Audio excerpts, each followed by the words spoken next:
Hey, everybody. Welcome to Banter, the sports podcast. And welcome, Trent. We got one more weekend of college hoops. And so there were four.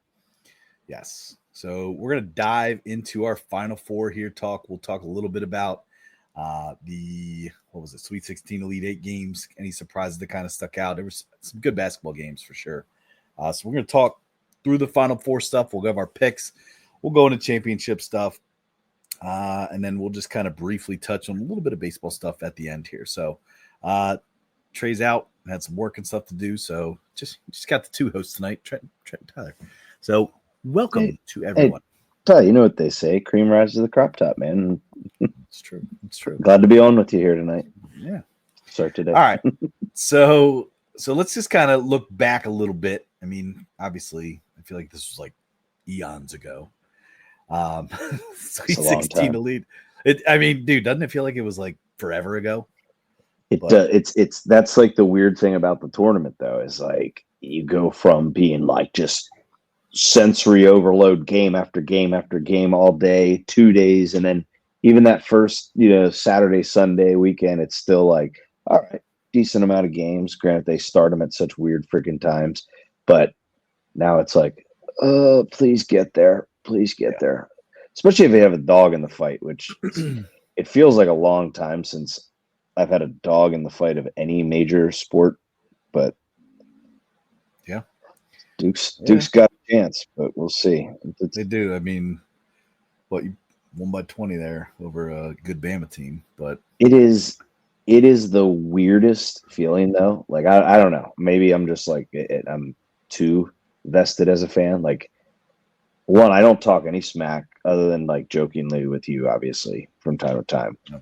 But like, it is stressful when your teams make it that far. And then it's like, oh man, I wish I didn't feel this way. But it's like, well, if you don't, that means they're out, right? Right. Yep. So it's a really, really weird life as a fan because you sometimes feel like you are a part of it. But yeah, I know my son Owen definitely felt like he was a part of it against Texas Tech, which we'll talk about here in a second. But Trent, any surprises that really kind of stuck out from you? Sweet 16 or even Elite 8 games that really were kind of like, oh shit, with some competition. Because like I said, there was a lot of good games there. A couple of games could have went either way. Yeah, I mean, I'll talk about, I think I was most surprised yet again. I was surprised with Purdue. I did not. I think everybody was thinking Houston was just going to wipe the floor with them. I believe the spread got up to like, wasn't it 9.5 at one point? I believe it was, yeah. I think they were 9.5 points in favor. And I'm not going to lie, the refs sucked in the Sweet 16. And they almost screwed Duke over, but they screwed Purdue. When that dude drove, he pushed off. That was an offensive foul. They should have, I think, if not Purdue winning, I think it should have been going to overtime, to be honest with you. So Purdue was my I would say my good surprise. And then I guess a good surprise. I would also say what Duke did to Alabama. I felt like that was a statement game because of how much shit I kind of called him out last episode. I said I kind of want that matchup. I know Alabama was the better team after setting the record of 3-pointers made in the tournament history. Dude, 25 for 55, correct? Something like that. Like it was close to 50%. It was insane. So they said Alabama could have made no 2-pointers in the second half and still won that game. So free throws and threes. Yep. Free throws and threes, they would have won that game. So I liked the statement from an ACC perspective. I liked what I saw there because you know what, Nate Oates is the one that's like, well, we had played this many top teams all year, and it's like, okay, great, but like you've got to be playing your best when it's most important, and yeah. I think the fact that they were even able to only put up 65 after going 90, 80, 113, and then all of a sudden, you run into a Duke team. Don't get me wrong, Duke's playing really great basketball, but that is also, I believe, was giving up the most points defensively. So I'm saying, I don't know if it's just in the tournament teams, but they've been giving up some of the most points. Now they've also been scoring in boatloads, which has helped. But then you sit there and you hold a team like an Alabama who can score in boatloads too. I think Alabama was top scoring team, I think, this season in the regular season. Yeah, and in the tournament. Right. So to hold them to 65 points was definitely, I mean, I'm going to give the credit there to Shire there for having an excellent game plan, because it got to the point where it was like, let's just force up threes. Let's just do what we do, all season long. And it just was not working, So defensively, Shire, I think, put a good game plan together in that game. But I think surprising to me, was the meltdown madness that Arkansas was against Texas Tech in the Sweet 16. Kudos to Texas Tech, going on to the next round, and I'll tell you what, they really put up a fight against Florida. They blew it. Blew it. Yeah, it was kind of like, hey, Arkansas blew it against us, and then we just blew it against Florida. But I think a surprise for me was Tennessee beating Kentucky by 13 points, right? And then coming in against Houston. Now, don't get me wrong, Houston's a great defensive team, but Tennessee looked like they forgot how to play basketball, especially in the first half. I was like, what is going on here? I mean, it was a night and day difference in that Tennessee team for the Sweet 16 and the Elite Eight. And I'm kind of surprised that, I know it's hard to beat a team 3 times, in a season. That's what, Kentucky would have had to do. But like, that one surprised me a little bit, was that Tennessee actually was able to beat Kentucky. And yeah, obviously Texas Tech, but I don't know. And just to kind of touch on one other game here too, before we, move into some picks and stuff, but Ole Miss against MSU. Chris Beard definitely had the boys playing all season long. I know that there's been some obviously big coaching changes with Buzz Williams going to Maryland. Sorry, to Maryland, yes. And which, leaves to question, who's going to take the A&M job. I had seen, or I had predicted personally, that Chris Beard might be a name that floated around, but that also got denied by him yesterday, or 2 days ago. I'm sorry. Now I'm also seeing, though, the Texas Tech coach could be making the move to A&M, but which kind of, I don't know. What do you think? I mean, that would surprise me, because I feel like he's got a good thing going, but A&M's got a shitload of money.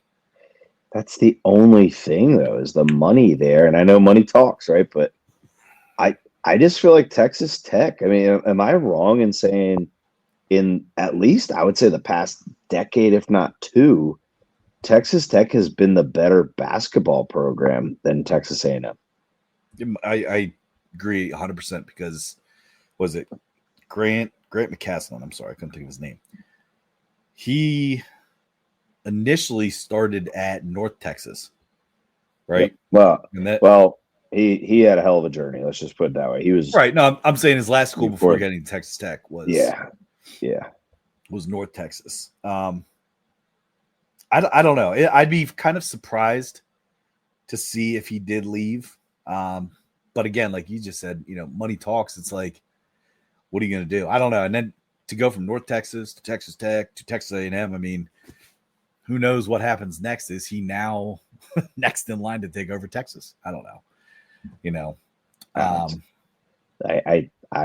I know we have a good friend, Steve Fast Breaks, that is a Texas fan, but I did not like that hire at all.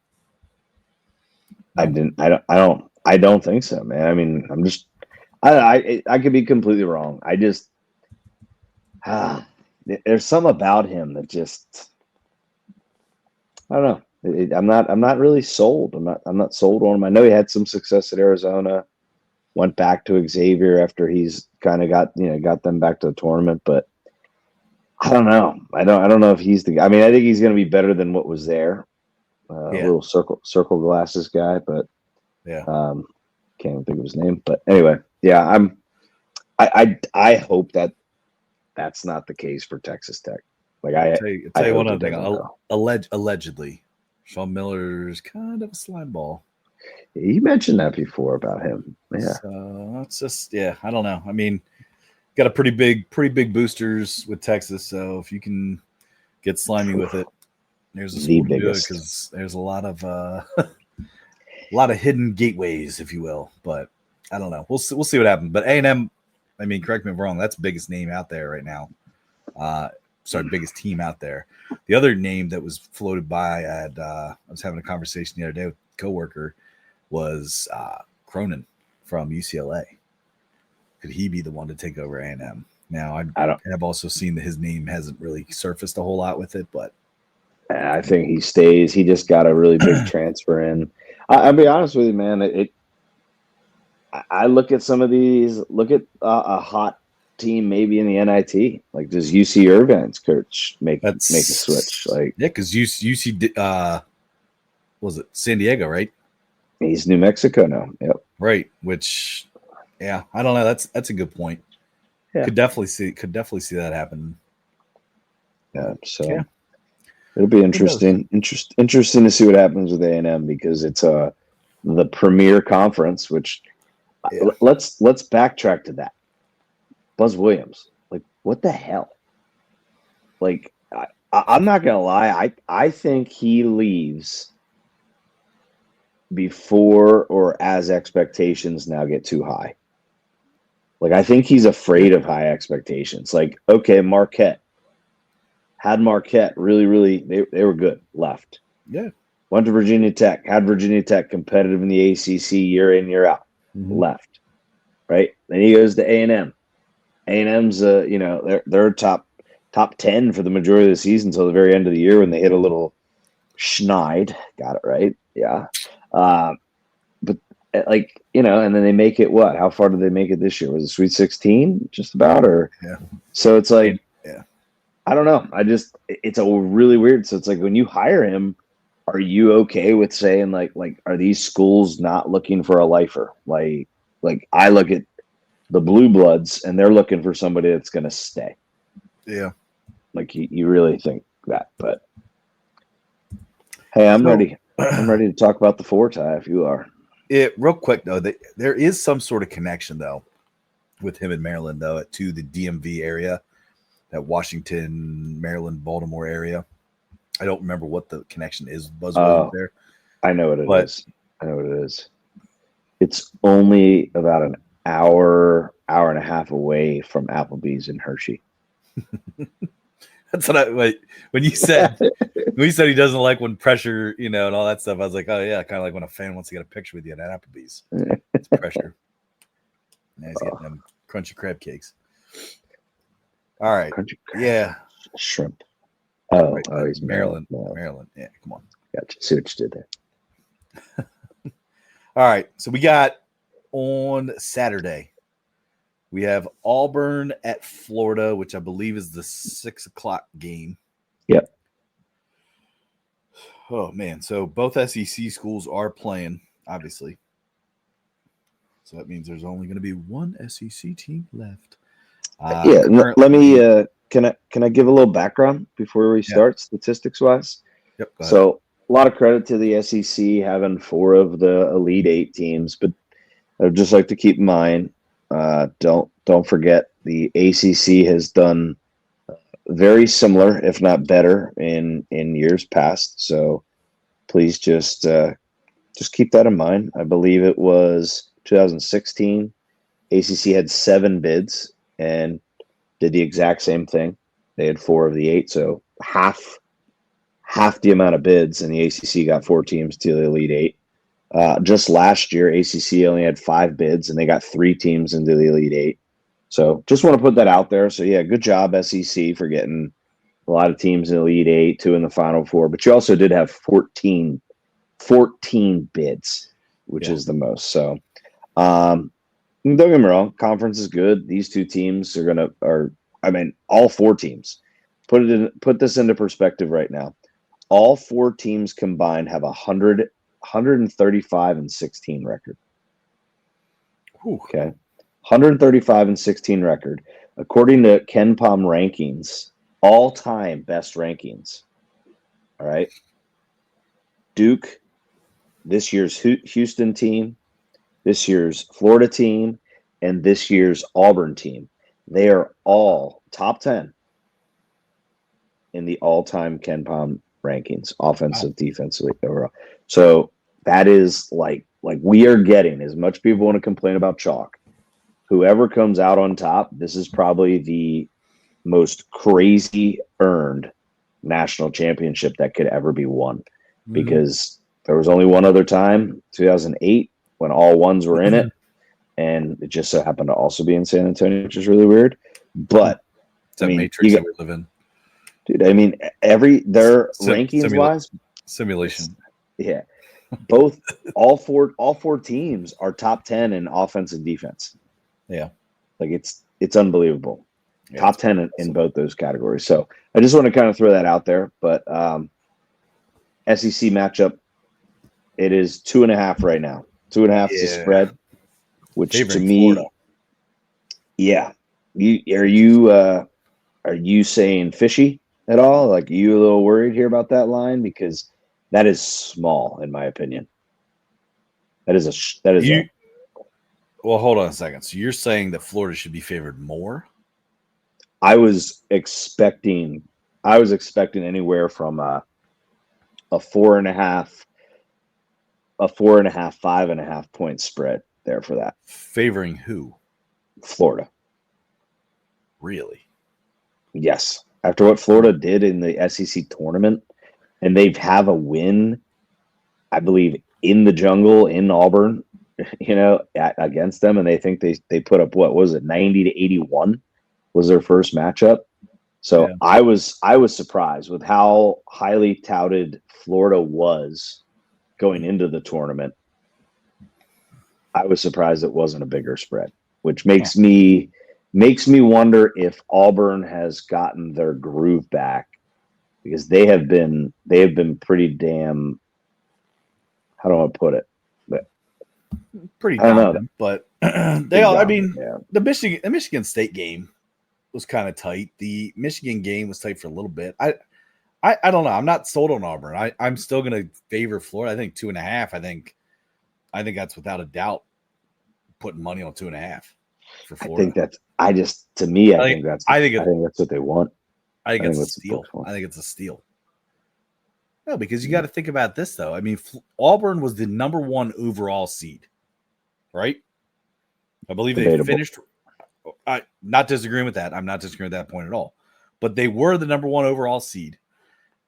They also, I believe, finished the year in first, regardless of losing like 3 of the last 5, right? Am I right? They won the regular season. Right. They won the regular season SEC. Correct. So, yeah, overall, not the tournament, though. No. I think Florida is, number 1, I think Florida's battle tested. Because to actually make it out of the West, which I feel like was probably one of the more challenging brackets, in my opinion. I think the fact that they've been battle tested now against UConn, they kind of had their way with Maryland, even though Maryland stuck around in the beginning. And then obviously to make the comeback that you did against Texas Tech, because man, they got some guys. I'm very impressed with some of the players on Florida. At this point in time, I mean, freaking Clayton, gets it in the lane, takes 3 dribbles out, shoots a fadeaway 3, drains it. Like, if that ball did not go in, that game goes to Texas Tech, in my opinion. Dude, they're up 10. They were down 10 with 2 minutes and 20 seconds left. Exactly, that's my point. It was Clayton took the game over, man. Clayton took the game over. And the kid from Pennsylvania, New Oxford, he had 2 huge threes. Yeah. Yep. How? It's like HAUGH. How. I think it's how. It's not Hoff. I don't know. Haga. So this is where you need Trey to try to pronounce it. Yeah. He'll pull up. Remember the Google Translate shit? His little weird robots. Yeah. I see what you're saying. I don't know. Here's the thing. If Bruce Pearl, and I guess this is kind of what I wanted to ask you before we even make our pick here. Out of the 4 teams, who has the most pressure to win? Because my opinion, I think it's Bruce Pearl. Okay. So yes, I think Bruce Pearl has the most pressure, but I think Duke has the most pressure as to being the team that has been the most dominant. But nobody, okay, so you say that, and this is what makes me laugh, is it's funny how the narrative has completely changed on Duke from beginning, even throughout the whole season, was too young, soft schedule, overrated, right? Yeah, but even you said yourself, Duke is Duke. Duke's reputation, Duke is Duke. But when it came to everything this year is Auburn, Florida, Tennessee, Bama. Auburn, Florida, Tennessee, Bama. Those are the 4 teams that just keep beating each other at the very top. So, in my opinion, with a team that is averaging close to 25 years old, I think if Bruce Pearl doesn't win it with this group, I think it's a bad look. And if he doesn't beat the kid that he hired and gave his first ever college basketball job, who's the opposing head coach, to me, I think Bruce Pearl is, and he's in the same boat with not the same exact boat, but it's Auburn's second ever Final Four. I was going to say the similar boat to Tennessee, who's never made a Final Four, but like he's in a similar boat in the sense of like they have to do it. Now, don't get me wrong, Duke having Cooper Flag is why most people would say there's pressure, right? Because you have a potential generational talent, right? Yeah. So, I mean, I look at it right now, and don't get me wrong, like somehow Duke's the favorite all of a sudden. Granted, they've won in pretty dominant fashion, but I guess it's kind of like then I hope all these people are eating their words because they shit on the ACC and how weak their schedule was, but to win like 5 straight games by 30 plus points was kind of sending a message at some point in the season. Like, absolutely, yes, do I still think Duke has a chance to win it all? Yes, but when I see these hypothetical lines that books put out there, it kind of frustrates me because I'm like, you guys were all over Florida and Auburn all season, and now you want to sit there and make them an underdog on the book. Like that blows my mind to me. I don't know, because once again, everything was about getting older. Everything about college basketball past how many years now is get older, don't get younger. And Duke is not. They do not follow that what's the word? That trend, I guess, so to speak. Yeah. Like they're still going to recruit the top guys, and they're going to get and but don't get me wrong, we have a couple experienced guys, but 2 of Duke's best players should be seniors in high school, Cooper Flag and Malawash. Right. They reclassed to come there. So could you also agree that John Shire has like transformed into Coach K? Dude, if you listen to his interviews, he's so like quiet and mousy, just like Coach K always was. Can I just say that and this is where I say Duke is Duke. They do recruit a certain style of athlete and person. I mean that might sound stuck up and snobby, and that's why Duke gets all the hate. But they do have a standard, and I think Coach K, how do I put it? He respects the game, and I think he always, when he refers to the Final Four as the Mecca, that's where you realize you don't take it for granted, right? Where when you've got a coach that just won back-to-back championships, mouthing off the fans saying, "I got 2 rings," I'm the best in business. Like as much as like Coach K is not going to do that. Roy Williams would have never done that. No. Bill Self wouldn't do that. I was gonna say I hate Bill Self, but Bill Self would never freaking do that. I think Calipari would.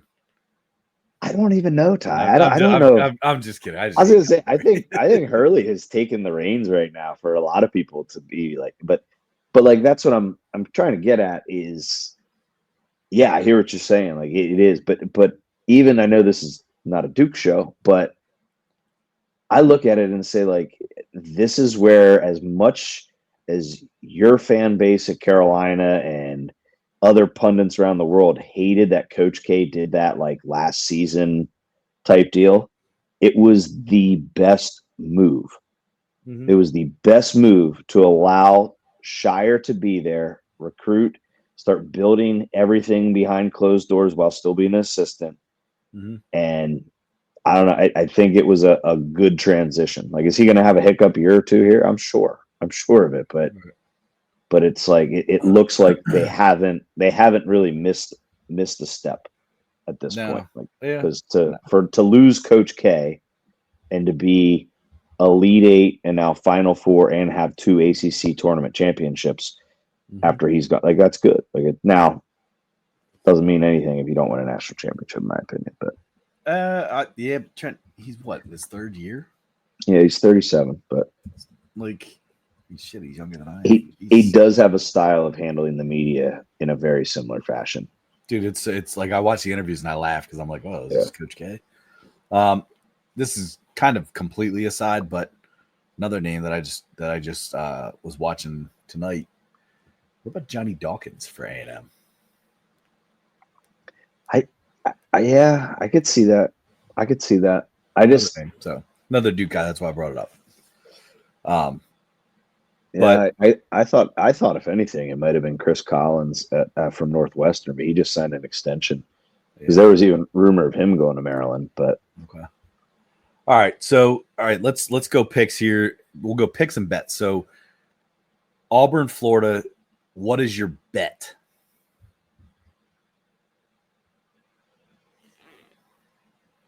Oh, wait, hold on a second, Trent. Yeah.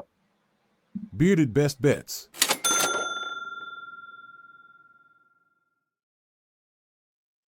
There we go. There it is. So tell me what your bet is for Florida Auburn. Florida Auburn. My best bet. Sorry, I'm pulling my stuff up right now that I have. There we go. I like for Florida Auburn. I like over 158.5 is what I got earlier in the week. Okay. So you like the total over 158.5. Okay.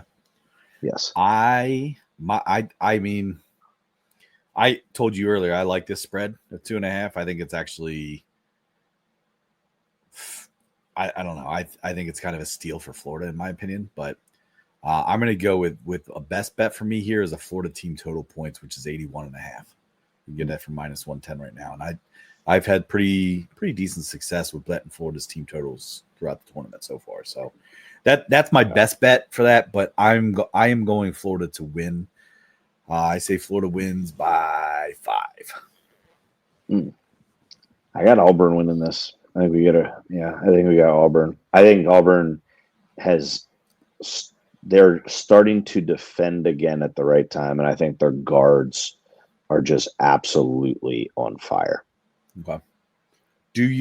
So let me ask you this question though: is who do you want to face as a Duke fan? Who do you want to face? Oh, God! Here's what's gone through my mind. If it's Duke, Florida, and Duke wins, I feel bad for my nephew. Yeah, right? Because I know then about that whole thing. But on the flip side, I know he's young, but he is one of the worst winners there is. So I will say this: we have already talked about this, though. Yeah, he's one of the worst winners. So I'll be honest with you. I personally, I know I'm picking Auburn. I think it'd be better for basketball if you get the Duke Florida matchup. I just think it'd be cool because I think pre-tournament, I think Florida was the team Florida was the I mean, top every dog, expert picked them. Yeah. top dog of the entire SEC tournament and all that. So, um, So who do you want to see? I okay, from a fan appreciation perspective, No. Florida. Who do you want to face that your Blue Devils have a better chance to win? That's what I want to hear. Better chance to win. Who do you feel more confident against? Auburn. Okay, that's all I needed. All right, let's move over to Duke Houston. Why? Why do you need that so bad? I didn't need it. I just want to hear, I know better for basketball, this, that. Like, you're a fan. Who the hell do you want to play? Because you think your team is better than them. I think Florida's size matches up better with Duke. I'd agree with that. Florida's size. Duke's the tallest team in the nation, but yeah, I think Florida's size. All right, so let's jump over to the other side here. So you're saying that you're picking Auburn. All right, so you have Auburn, and then you got Duke Houston. Let's start with what's your best bet? My best bet is, once again, I think it's going to be over. Over 135.5. This game comes down to is Houston is going to make it a bloodbath, and they have to. Houston #1 defense ranking on KenPom. Duke #1 offense ranking on KenPom. So it's like one of those things. I don't know if it's going to work out like football, where defense usually takes over and wins the championship, right? That's the thing. But I think Duke, if Duke's going to win, which I do believe they can, and I think they will, they're going to control the pace more. And I think Houston's going to have to score with Duke. They're going to have to score with Duke, and therefore Duke being the top. I don't know if they're the top. They're probably the top scoring offense remaining in the tournament right now. Now that Alabama's out, but I think that's going to be that's the reason it goes over. All right, so the over, and then obviously your pick is Duke, correct? Yeah, I got Duke to win. Okay, so you got Duke and Auburn. All right, I also, Trent, I love the over in this in terms of a bet, but just for spirit of being a little bit different. I'm also looking at a team total here for Duke. The fact that they have Duke at 70.5, I think is a little bit absurd. I know that Houston's defense is scary good, but I'm going to go with over 70.5 for Duke team total, which is -120 right now, DraftKings. Damn, what is Houston's team total? That's scary that they have them that low. 65.5. Whew. But I mean, think about it, Trent. But think about it. Houston scored 78, 81, 62, and 69. So it's been getting a lot less, but yeah. I don't know. Size here again is going to be a factor. The tallest guys for Houston are 6'8". Yeah, no, I agree with that. So my winner here is Duke. I got Duke, Florida, and I'm going to stick with. Now, granted, I've told you I have drafted Duke because I thought they had a better and easier bracket to go through, but I picked Florida to win my national championship. So I'm gonna stick with my national championship. I'm gonna stick with Florida. I think Duke, Florida would be a hell of a game. So, and I also agree with you with Owen being a Florida fan and you being a Duke fan. Like, I've already thought about that. Yeah. I told my wife, I said, we are not watching it with Trent, and we will not watch it with Dad either. No.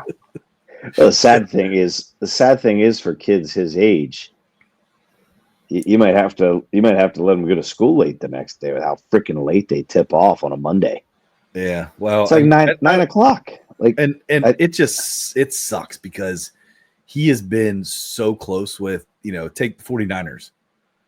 49ers losing to the Chiefs 2 years ago. It was like we were so close to Now I'm not a Florida fan, obviously, but like both us as Niner fans, it was like, oh my God, we were so damn close to a championship. And it's like, I could see that in his eyes the other night when they were playing Texas Tech. And I was like, oh God, like, I really don't want to see him be upset. It's just, you just feel bad.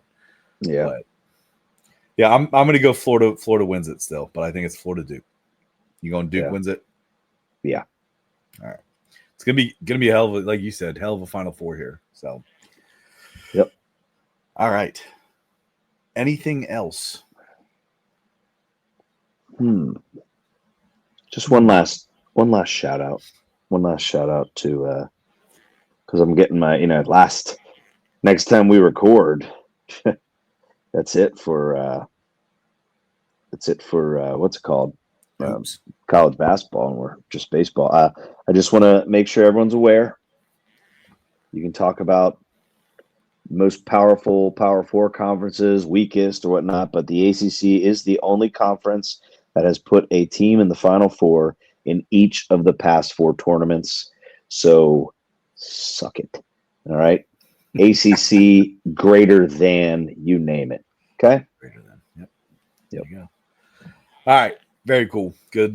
Thank you. That was a good way to end it for the season. That's good. Mm-hmm. All right. So real quick, switch gears a little bit here. All right. We're just going to briefly touch on some baseball because I know baseball is going to be the bread and butter here for the next couple of months, besides our draft episode, which I'll give a little sneak peek at the end here. But yeah, so we got some baseball stuff here quickly to talk about. Do you want to talk your betting strategy wise? I'll kind of quickly just touch on mine, and then any surprises so far in the season that we'll just kind of touch on some teams overall. So okay, I'll save my surprise until you're done with your betting trend stuff. I am, when it comes to baseball, I bet Orioles everything. No, I'm just kidding, but seriously, no. So the one thing I look at in baseball and what can make it, and when you're maybe you don't dabble as much in wagering on baseball, is there are a ton of different factors that can affect all the different types of bets. More than, in my opinion, more than any other sport, especially when it comes to pitching, because you have absolute big name starters that go nowadays only pitch about 5-6 innings. And then you've got to be aware of, the bullpen. But the tricky thing is you don't know who in the bullpen is pitching. So when it comes to my wagers, I am a first 5 inning better. I bet total overall. I am typically on the unders for the first 5. So the ones that I like to target are big time pitching matchups. Even if it's a big time, 5.5, 6.5 runs. Yeah, big time. Well, I will do. I'll take 4.5. I'll take under 4. No, I know, but I'm saying if you get a 5.5 Yeah. or 6.5, usually that's Or remember Mexico City that one year was like first 5 over 14.5 or 18. I'm like, it was like 13.5, 14.5. Yeah, you're right. Easiest win of my life actually with that one. But yeah, so I'm a first 5 person. Now here's one thing that I will say is, if it's like a stud pitching matchup, but it's a big time offense, I will not take that under. Like, for example, upcoming this weekend, it's going to be like Dodgers, Phillies. Like, no, even if it's if it's both aces going against each other, no. Like, I am going to avoid that. Just wait, might change your mind. But anyway, hold on. I got some breaking news real quick. Okay. Freddie Freeman from the Dodgers has been placed on the IL for slipping in the shower. Allegedly, Shohei Ohtani was walking around with a towel, slapping people with a towel. It was at his home, Tyler. I know, I'm just kidding. I know. I said allegedly. I was just kidding. Gosh. Is this bookie in jail? Let's just blame it on the bookie that he had. No, I'm just kidding. I will. So major offensive, like betting right now, especially right now, the Yankees and their torpedo, whatever you want to call them, things. Those are just ones that I'll avoid at all costs. I do enjoy. I'm a team total person as well, and once again, that's another part of pay attention to the starting pitching, but also look at the bullpen and what they typically give up. So you can sometimes. For me, I just feel like a lot of teams score the runs later, and that's because they pull the starters out. Now, I know doesn't always hold true, but that's why we bet on baseball, or that's why it's a wager in the first place. But yeah, I'm a first 5 guy. team totals guy, and when it comes down to it, rarely ever make it a full pick. But I love putting a little no run first inning out there. Mm-hmm. Bet. Well, a So, little nerfy. I dabble. I will say, new for me this year is home runs. And of the what? How many total games? About like 8 games teams have played now. Mm-hmm. Right. Of the 8 games, I usually place anywhere from like 2 to 3 guys, and it's usually I'm divvying up some units here, so it's like, and I'm at least hitting 1 to 2. Mm-hmm. 1 to 2. Now I've gone 2 days with no winners at all, but I've always hit 1 or 2 so far. And with the money that you can get on return and no sweat on DraftKings, Mm-hmm. and look out for some of the home run share and bonus bets on FanDuel. Yep. So yeah. So my betting strategy, I've been a K-prop guy now for 3 years. Last year specifically, I strictly only bet K-props. And I did track most of my bets. I was right around 50% for the year. This year I'm doing the same thing. I'm even pulling out percentages and everything else, to kind of see where we're at. It was also with teams. I'm tracking the over-unders, what they're being capped at. I'm tracking teams and total runs and stuff that, teams are actually averaging against them, etc. Also looking at the sense of how much, where are they being capped, and also, what are they getting, on average, just to kind of see things right now. So far, I've placed 24 K-prop bets. A lot of them, because it's early in the season, is me trying to find a rhythm with teams, seeing what guys are going to hit and everything. I will say that Old Faithful for the last 3 years, I feel like I say this every year, has been the Astros. Astros pitching, and it's Framber Valdez, it's Hunter Brown, it's I have found some comfort in the Houston Astros pitching rotation. So hit 2 in a row recently, made them official picks again because looking at some teams, looking at how things go. But yeah, trying to find a groove again this year. I found a little bit of a groove last year with Paul Skeens at one point, but Hunter Green's another guy that I look at for the Reds. I like to look at Joe Ryan from the Twins, Robbie Ray from the Giants, another team. Another guy I look at. Barrios from the Blue Jays, another guy, and then Freddie Peralta, I would say, from the Brewers. Those are some guys that I usually like to really kind of dig deep into in terms of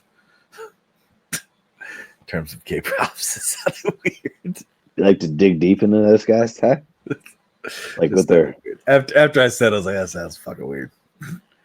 But anyway, so like to dig deep into those kind of guys. I did. I said, I was like, that sounds really fucking weird. That's all right. Sure you do. So right now, official plays, I'm hitting 75% overall. Again, because I'm still trying to find a groove with everybody and what pitchers are going to work. Overall, I'm hitting 46% personally. So 75% official daily recipe plays, and 46% overall. So keep an eye out for that. Next time Trey's on, when we talk more baseball stuff, we'll definitely bring him on to kind of talk his betting strategy with baseball. But any surprises here team wise? Because I got one team, and if you don't mind, let me just start off by saying this. I apologize, Gotham Gambling, man. Your Braves, what the hell, dude? 0-7. They're being tagged as like one of the worst weeks to ever start a season in professional sports. So I apologize. I know it was your birthday week too. So 0-7. So I'm sorry, man. But it's early. If I'm the Braves, I'm not hitting the panic button yet. I mean, Brave, if you remember, I tagged the Braves as my team to be in the World Series against the Orioles. So I think they'll find their groove. They got to get the bats going. I mean, they're still right now, I think, the number 2 or 3 team in terms of gambling odds to win the World Series. I think they're still at plus 900. So I think they're tied for 3rd or something. But yeah, Braves a big surprise for me in the NL. And I would say that the Orioles got to wake the fuck up in terms of, I know their pitching rotation has been a worry for a lot of people, and it's starting to become a 5-alarm fire. But we also need to bring freaking Gunner back. Gunner's got to get his ass up here and stop homering down with the Norfolk Tides. So join the team last night. There you go. So yep. Let's go. And I also did see Mountcastle's on the trade block, trying to make room for Kobe Mayo. Yeah. All right. I don't hate it. I don't hate it.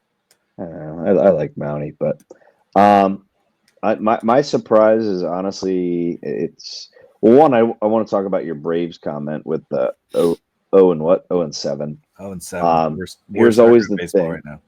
Yeah, here's always the thing about that is it's kind of like remember the Marlins crazy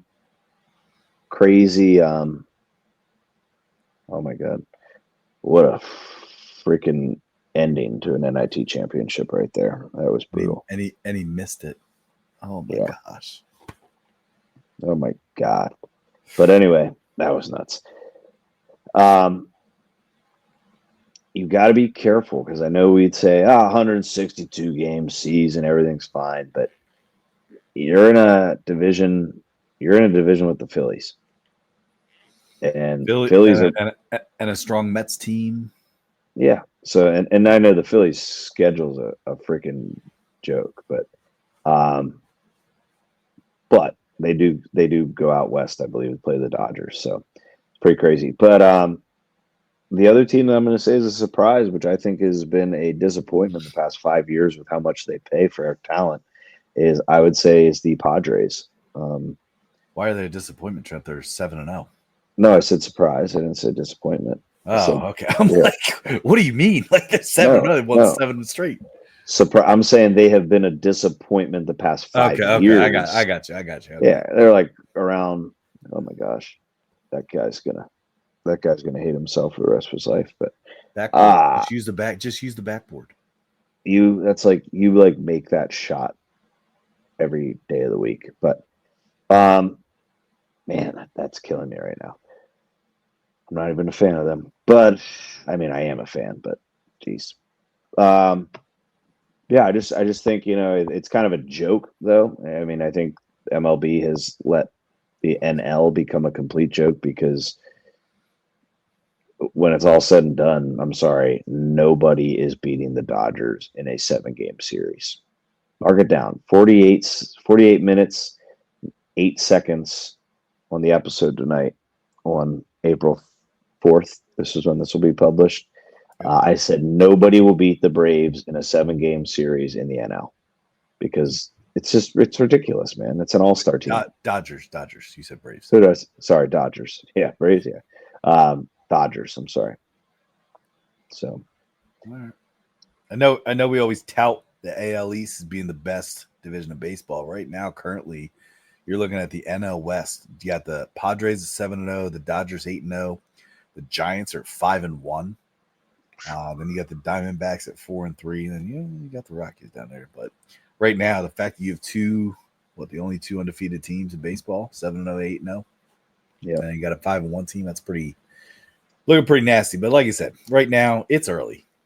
All right. Yeah. The only team though I know that can start terribly and still make the playoffs is the Houston Astros, right, Chad?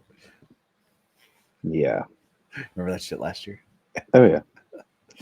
So we'll see what happens. I mean, torpedo bats are making its way through the MLB. Let's play ball. Yeah. Anything else? No, man. Just looking forward to a Final Four weekend and Monday, I guess. But just got to soak it all in. I got a dog in the fight for the first time in a little while, and then the dog days of betting baseball until football season. However, can I say one thing I am looking forward to? Yeah. Is our major golf tournament picks. I always love that. That's coming up too. That. Yep. Masters coming up. Yeah, you got a couple of and horse racing. Don't forget about that. Oh yeah, that is your specialty. Yep. Oh yeah. All right. So real quick, big reveal here. I know we've been kind of touting some things here on social media about, hey, releasing this. We've been working on things behind the scenes. So what we've actually been developing is a kind kind of a video game of some sort. So it's a simulation video game. Came up with the idea based on baseball stuff coming up. So what we are going to be releasing is something called Mascot Dash Mania, which is going to be a weekly mascot race. We have 5 mascots that are going to be racing. Each of them will be racing in a different city each week. So just to kind of give the background. So it's a simulated race, all AI based. There's different factors involved. If you eat a hot dog, you eat nachos, you get speed. If you slip on a drink, or if you slip on popcorn mess, things like that, that slows you down. So what we're going to be doing is putting the simulated race on our social media accounts. It's going to be put on X, Instagram, and TikTok. People will be encouraged to vote on who they think will win each week. I know today or last night we actually put out the 5 different mascots that'll be racing right now for the first 10 weeks. We're going to have voting and all that stuff to kind of see where people are at. We're going to keep track of scores. And then what's going to happen is that the winner is going to receive 12 points. Second place gets 7 points. Third is going to get 5. Fourth is going to get 2 points. And then last place is going to get 1 point. All right. So we're going to go a 10-week race or a 10-week 10-week tournament. Keep track of the total points. And then after 10 weeks, what will happen is that the mascot with the least amount of points is going to be relegated, meaning that they're going to be moved out of the tournament. And then what we will have is, as we kind of get closer to the end of the 10 weeks, we'll start to have some different mascot ideas, some names and things like that people will have a chance to vote on to replace the mascot that will be relegated. Only catch is that there is a bearded bear mascot, and that bearded bear, because he is the host mascot, as the logo of the Bearded Baker Banter and Bearded Baker Bets, he cannot be relegated. So if that happens and he's in last place, which let's hope he doesn't, then what will happen is the next lowest will actually be relegated. So check that out. It's a fair rule. So check that out. Like I said, it's kind of for fun, but we've been developing this video game behind the scenes, been using the Grok AI. I've personally been teaching myself Python code, so learned how to do it, put it together, and then just kind of put the ideas together. But just for fun, we're going to keep it going. But like I said, different city each week, and then people kind of start to get to vote on what city they want to see, and you'll be able to see the different graphics and stuff. We have different backgrounds and stuff that are involved, but it'll be about 40 to 45 second video that we're going to put out every Friday for people to watch the race, see who the winners are and everything like that. So we'll keep the voting going starting on Monday and go through Thursday. And then obviously Friday we'll release the race. So that's what we've been working on. Mascot Dash Mania, Bearded Baker Brothers production, new video game, simulation game. Check it out. So other than that, Trent, appreciate you coming on tonight. Trey will be back next week. We got our draft episode coming up. Let's do it. All right. Enjoy the Final Four. Enjoy the championship. And we will see you next week. Appreciate everybody listening. Let's go, Duke. Yeah. See ya.